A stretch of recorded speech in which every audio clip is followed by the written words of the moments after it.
Hello বন্ধুরা, তোমরা সবাই কেমন আছো? আজ চললাম আগরতলার উদ্দেশ্যে। অনেক দিন হয়ে গেল সাউথে এসেছি, এবার চললাম।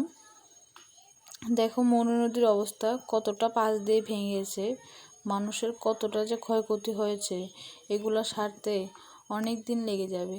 কত মানুষ ঘর দুয়ার ছেড়ে এখনও শরণার্থী হয়ে আছে। খুব খারাপ লাগছে প্রিয়জনদের এভাবে বিভিন্ন জায়গায় থাকতে।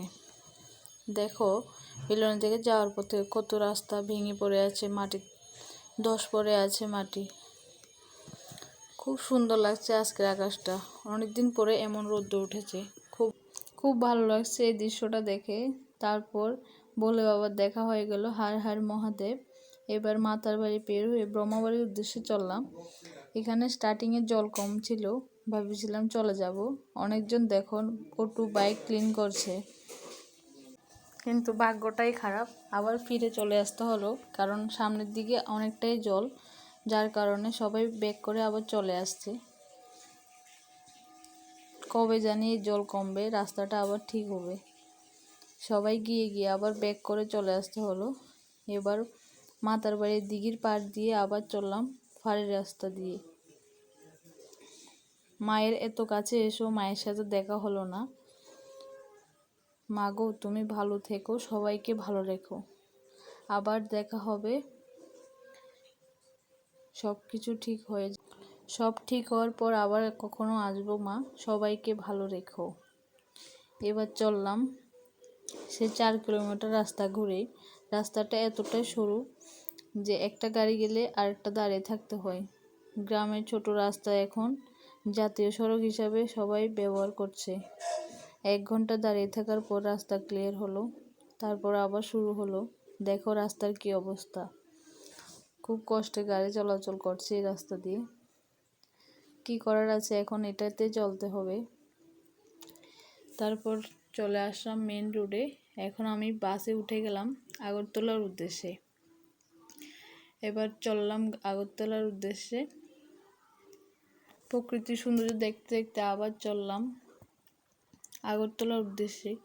অনেক দিন হয়ে গেল বাসে চড়া হয় না, ট্রেন না থাকায় আজ বাসের গুরুত্বটা বুঝতে পারলাম। অনেক দিন ধরে এই রাস্তা দিয়ে চলা হয় না, বাসে ওঠা হয় না। খুব ভালো লাগছে, জানলার পাশে বসে প্রকৃতির সৌন্দর্য দেখতে দেখতে চললাম।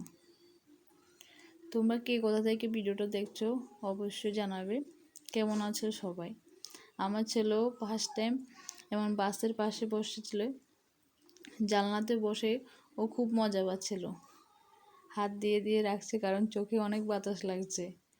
মা ছেলে একটু খুনসুটি করতে করতে সময়টা কোনোভাবে পার করছিলাম। কি সুন্দর ভালো লাগছে, হালকা বাতাস, সময়টা যেন এইভাবে পেরিয়ে হয়ে যাচ্ছে।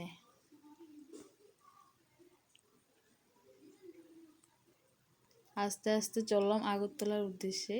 আজকে সত্যি আকাশটা দেখে খুব মায়া লাগছে, এত সুন্দর দৃশ্য, খুব ভালো লাগছে। অনেক দিন পরে এমন বন্যার পর এমন দৃশ্য দেখা যাচ্ছে, না হলে তো এই যে বৃষ্টি শুরু হয়েছে আর থামার নাম নেই। আস্তে আস্তে একে একে রাস্তা বের হচ্ছে আর আগরতলার উদ্দেশ্যে চলে আসলাম ইউনিভার্সিটিতে। ইউনিভার্সিটি পেরিয়ে এবার আস্তে আস্তে আগরতলার উদ্দেশ্যে চললাম। হাঁপানিয়ে চলে এসেছি, আর একটু একটু করে সময় পেরোচ্ছে, বাসের জার্নি শেষ হয়ে যাবে। চলে আসলাম সায়েন্স সিটি, আর একটু পরে নেমে যাব। কেমন লেগেছে ভিডিওটা? ভালো লাগলে অবশ্যই পাশে থেকো। নতুন বন্ধুদের সবসময় আমার পরিবারে ওয়েলকাম। সবাই ভালো থেকো। নেমে গেলাম, বাইকে উঠে চললাম ঘরের উদ্দেশ্যে। টাটা বাই বাই বন্ধুরা, সবাই ভালো থেকো।